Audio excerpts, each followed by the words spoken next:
In the last 2 years, my business has done back-to-back seven-figure years. In fact, I just found out from June to June this financial year, we've done over $1 million in profit, meaning that for the last 2 years, I've made on average over $100,000 a month. And if you're a content creator, coach, or online educator of any kind, and you're willing to give me the next 20 minutes, or however long this video ends up being, I promise this video will save you years. Because what I'm about to share with you is the 10 biggest lessons that I wish I was taught sooner that would have literally shaved years off my journey from zero to $100,000 a month. So let's get into it. These are the 10 lessons that I wish I learned sooner that would have helped me get to $100,000 a month a lot sooner. Lesson number 1 is to pick one offer and go all in. One of the biggest mistakes I see so many content creators and online educators and just anyone trying to start an online business making is they think that by having more offers, by having more products, by having a variety of different ways that people can do business with them, that they will make more money. But what these people are misunderstanding is that 100% focus on one thing is probably one of the most rare and one of the biggest unfair advantages that you can have in business, because most people operate their businesses spread way too thin. They're doing a dozen different things, all of those things vying for their attention each day. And so they're never actually building any momentum in one thing. And so for you, if you're just starting your business now, it's okay to be testing a bunch of different things. But as soon as you find one thing that works, remove everything else from your plate and go all in. The reality is you will make so much more money from one thing being your primary focus than you will by having half a dozen different things being half a dozen of your focus at any one time. The other thing you have to understand is that one product is the equivalent of running an entire business. Me running my core program, Time to Build, is an entire business. And so by adding a new product, it's not like a clothing company that just adds another t-shirt to their product line. By adding a new course or a new program or a new coaching offer, I'm adding an entirely new business and splitting my attention 50-50, meaning that both of these two businesses gets half of my real capacity. And as a result, I may actually achieve a quarter or a third of the overall results that I could, because both of these products is half as good as it could be. And so instead of dividing your attention amongst half a dozen different things, pick one thing and go all in. There's a great quote from Russell Brunson that I always try to remind myself of, and is probably one of the reasons that I was able to achieve the success that I have. And it's one offer, one avatar, $1 million. Until you've made $1 million from one offer with one avatar, you have no business adding anything else to your plate. One offer, one avatar, one transformation, and try to make $1 million, meaning $100,000 or $83,000 a month. Lesson number 2 is to build your product with your audience. And what I mean by this is to build an iterative product. The best programs in the online education space were built over the course of years, not months before they launched. The idea that you need to spend months before you launch anything, preparing the product and building the product and perfecting the product is stupid, because you don't even have the information you need to inform what goes into a great product. The product I have today, Time to Build, the reason why it is what it is because we've made small incremental improvements and changes based on feedback over the last 3 years. We've added lessons when they were requested. We've added tools when they were requested. We've removed things when they were underused or underutilized. And by doing that over the course of the last 3 years, by making small incremental improvements, we now have a product that I can comfortably say I think is fucking incredible. And so rather than think you need to spend months perfecting the thing before you launch and beta testing and do all these things, launch messy. Put something out there and test it with the market. Validate your ideas before you go all in. Don't try and perfect it out the gate. Build something that is good enough to go to market with, and then make small incremental improvements over time. Some of the best online education programs that I've ever been involved in are the result of the creator spending years adding new lessons, adding new tools, responding to the community, adding new incentives, adding new ways for them to help their clients achieve the transformation that they're trying to achieve. And they've done that over years. And so if you're trying to build an incredible product, if you're trying to build an incredible online education business, know that it may actually take years to get to the product you want to eventually have. But that's the game. There's never a time that you get to this end zone where your product is done and you never have to worry about it again. The game is continuously improving. Me and my team on Monday this week, literally 2 days ago, had a 3-hour meeting going over just the changes to the tools and systems that we can give our students for the next iteration of Time to Build that would help improve the program. And that's the way that we have always run the business. We are always going back, seeing what is used, seeing what is not used, and adding or removing based on community feedback. Each new cohort that I run, because everything is taught live, I make small incremental changes based on new knowledge, based on things changing, based on tools changing. And so the content is always improving. And so build something or build your business in a way that encourages iteration over time. Lesson number 3, customer experience is the ultimate growth hack. One of the issues you're going to inevitably face is that once your product does what it says on the tin, once it provides the result that you promised, there's not really more vertical opportunity for you to provide more. And if anything, by providing more lessons, by providing more tools, by providing more stuff, all you're going to do is overwhelm your clients and probably create worse results. And so what can you do to improve your product after it does exactly what it's supposed to do? That's where customer experience comes in. And the other side of this is beyond the results that your students achieve, no one's going to go around raving about your program if it did exactly what it was supposed to do, because that's the bare minimum. And so there's not really any new lever you can pull in terms of things you can add to the program. But what you can do is infinitely improve the customer experience. There is always room for surprise and delight. There is always room for the small little touches that improve the way that your customers experience your program. And the best part about this, they talk about it. And when they talk about it, other people hear about your program. One of the realities of Time to Build in my own business is that out of all of the content strategy, out of all the ads we run, out of all the emails we send, word of mouth is still our number one driver of business. And that's because we focus enormously on the customer experience. Our onboarding process is world-class. Our reply or our response time is world-class. The way that we do everything in the live calls, the amount of access we provide our students, what we do after the cohort is world-class. And so our students talk about it. One of the easiest levers you can pull as an online educator, once your product does what it says on the tin by providing the result that you promised, is not to add more content or more tools or more systems or more frameworks for your students. It's to provide a better experience for the people already in your program. Make your onboarding process better. Make your post-care process better. What are you going to do for people after they finish your program, after they leave your program? What are you going to do for people during the program to continue to check in with them, to make sure they're doing okay, to make sure that they're achieving the results that you intend on them achieving? What can you do to improve the quality of the experience you provide? Because there is an infinite ceiling to how much of this you can do, and there is an infinite ceiling to the amount of results it can create for you on the back end. Because happy customers don't just renew, they recruit. Lesson number 4 is you need to know your numbers like your own CFO. If you aren't objectively measuring your performance every single week, fortnight, or month, you are flying blind. Essentially, you are literally flying blind. Any decision you make is not made objectively. It's made by feelings, and feelings don't grow your business. If you are not measuring objective performance every single month, you are going backwards. I track my numbers each month like a psychopath, but that's the reason why my business has grown, because I have objective measures that influence my decision making. And when your decision making is objective, it actually moves the needle. Do not be one of these content creators or coaches online, like honestly, most coaches or content creators online who are literally flying blind, who refuse to look at their numbers because they're embarrassed about what they may find.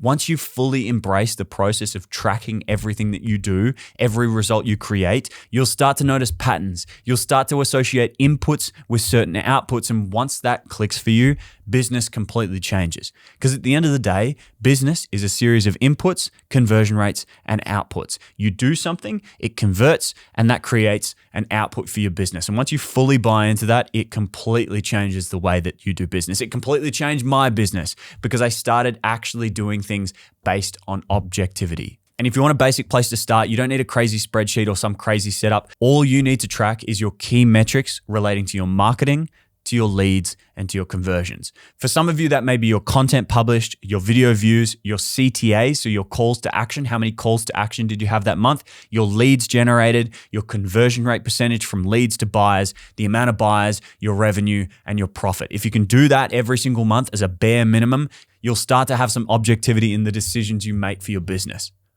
And so track your numbers like a CFO, or in my case, track your numbers like a psychopath. Lesson number 5 is you need to build a predictable and repeatable revenue engine. Whether it's launches, sales calls, evergreen, whatever it is for you, you need to choose a predictable and repeatable revenue generating action and then master it. Go all in on maximizing your effectiveness in whichever revenue generating action you choose to be your primary. For me, it's launches. I have perfected my launches down to the point where I know exactly how much content I need to make to generate exactly how many leads, to generate exactly how many sales, meaning that I can go into every single quarter knowing we have a launch coming up and know within a margin of a few $1,000s exactly how much money we're going to make based on inputs. Having a clear understanding of exactly how your business is going to make money over the next 30, 60, or 90 days will completely change the way you do business. Because again, the theme of these lessons is going from flying blind to understanding exactly what's going on under the hood. And if you can understand exactly what's going on under the hood, you can then make decisions, do inputs that are going to create the outputs you actually want to create. Instead of just making more content and hoping more content goes viral and hoping that virality turns into money, you can know, okay, I'm going to be running a launch this month. I need exactly this many leads. And to get these leads based on my real conversion data, I know I need to make this much content with this many CTAs. It's going to turn into this many leads. It's going to convert this well into my program. That's going to create this much revenue for my business. And at this profit margin, we're going to have this much money in the bank at the end of the next 90 days. If you can do this, if you can choose a predictable revenue generating action and refine it as best you can, become a master at that revenue generating action, your business will completely change overnight. Lesson number 6 is automate everything like you're scaling, even if you're not. One of the best lessons I was taught by a mentor of mine a couple years ago that has completely changed the way I do everything is that before you add anything new to your plate, automate what you're currently doing. And the way I interpreted this is that if you want to add anything new to your business, if you want to add some new arm in terms of marketing or sales or whatever it is you want to add to your business, make sure that you automate to the best extent you can everything that you're currently doing to make space for that new thing. And this is just a habit that you should carry with you as much as you can. In any opportunity that you can, either delegate or automate what you're currently doing to make space both for you to just live a better life, but also to make space for you to improve your business. Because you as the business owner, the biggest needle mover you have is your brain. It's your thoughts, it's your ideas, it's you being involved in building the business, not in the day-to-day. And so at every junction that you can, try your best to either delegate or automate. And if I can give you a real life example, about a year ago when I decided to start doing YouTube seriously, before I did, we made 2 huge decisions that completely changed my personal day-to-day and gave me hours back per week that I could invest into something like this without it completely destroying my life. Because without it, it would have been completely unsustainable to add long form content to my plate each week. And those 2 things were I hired a full-time customer success manager for Time to Build who handles everything day to day in terms of the customer experience and customer success, taking literally hours off my plate, but then also taking a huge amount of mental bandwidth and allowing me to inject it back into being creative, back into making content. And the second one is we fully automated our onboarding process. We took the process we're currently running and automated everything so we don't have to touch anything unless it breaks.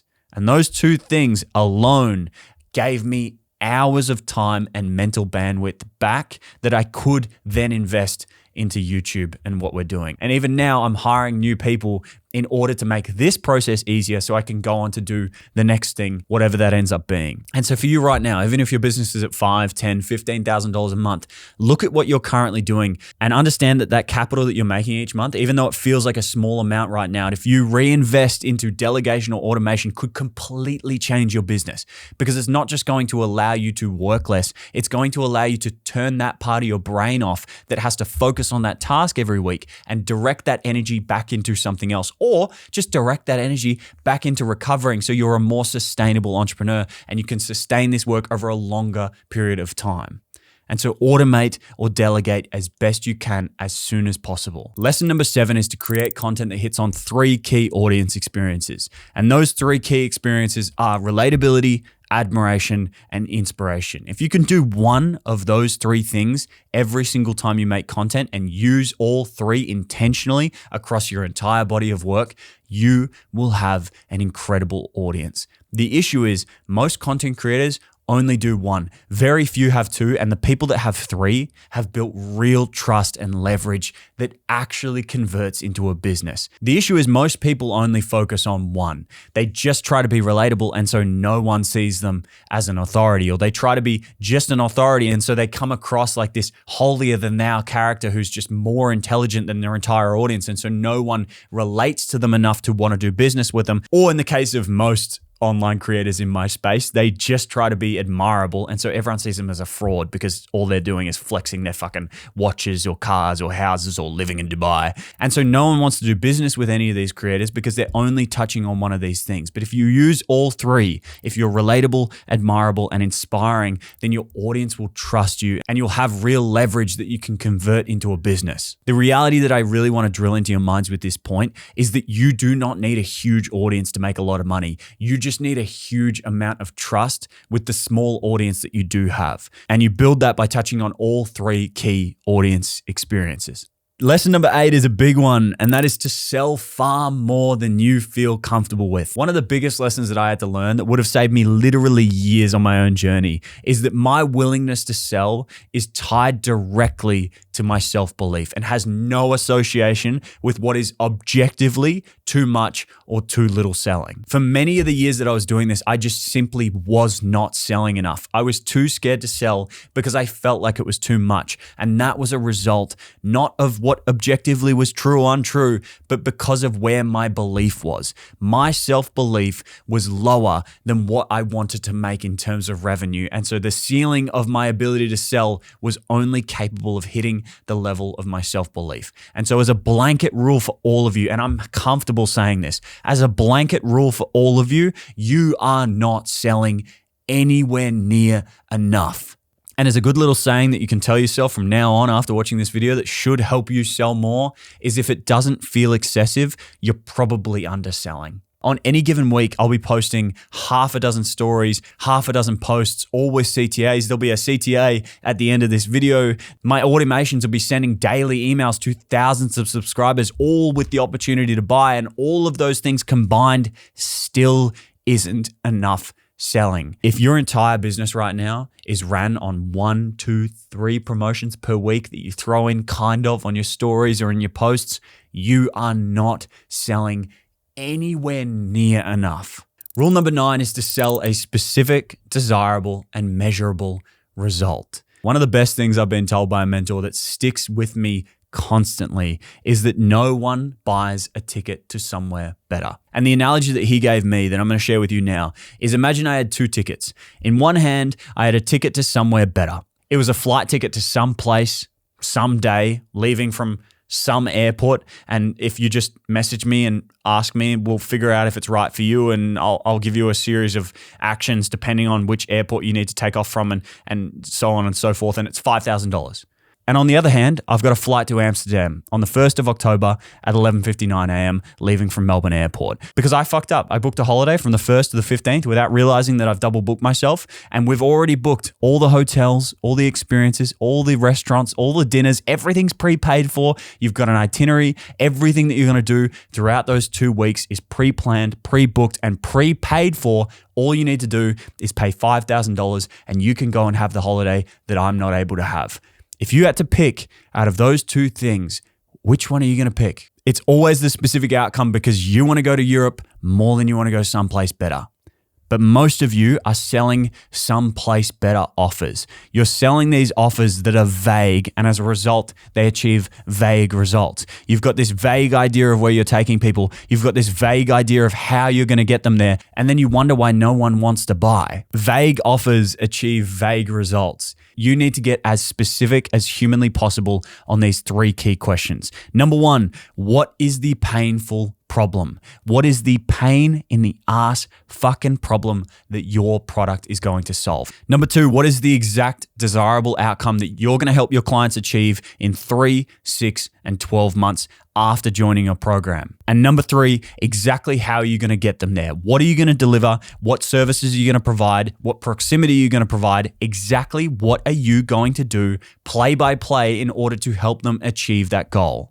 At the end of the day, value is just an outcome minus risk divided by the chance or likelihood of success. And if you can focus on creating clarity in each of these areas, decreasing the amount of risk and increasing the likelihood of success, people will be desperate to buy from you. And so sell a specific, desirable, and measurable result. And lesson number 10 on this list is you need to act like the version of you who is already making $100,000 a month. Because just like selling, your results will only ever keep pace with your self-belief. This is one of the hardest things that I had to learn, and again, took me years to learn, is that the inner work, although it feels like a waste of time, although worrying about self-confidence, although worrying about your belief in yourself feels like a waste of time, and it feels like it's more important to just work harder and you'll achieve results that outpace your self-belief, you can never outpace your self-belief because your actions will only take you to the point of your belief system. And so you need to act right now, today, like the version of you that is already making $100,000 a month. You need to believe in your fucking bones that is going to happen long before it ever does. I knew I was going to have this business years before I ever had it, years before there was ever any evidence that I was going to have it. I knew in my bones that I was going to have it, and that is why I'm here today. I'm not here because I worked harder than anyone else. I'm not here because I got luckier than anyone else. I'm here because I believed it was possible and then I did what was required. If you found this video valuable, I want you to click the top line of the description, give me your best name and email address, and for the next 33 days, I'm going to send you 33 free pieces of business advice, all aimed at helping you make more money with your personal brand this year. Advice like you've gotten today, but also more tactical advice like landing pages, copywriting, all of the different things that you guys will need in order to make more money with your personal brand. So click that top line, give me your name and your best email address, and I'll send you the first lesson in the next 5 minutes. I hope this video helps, and I'll see you in the next one.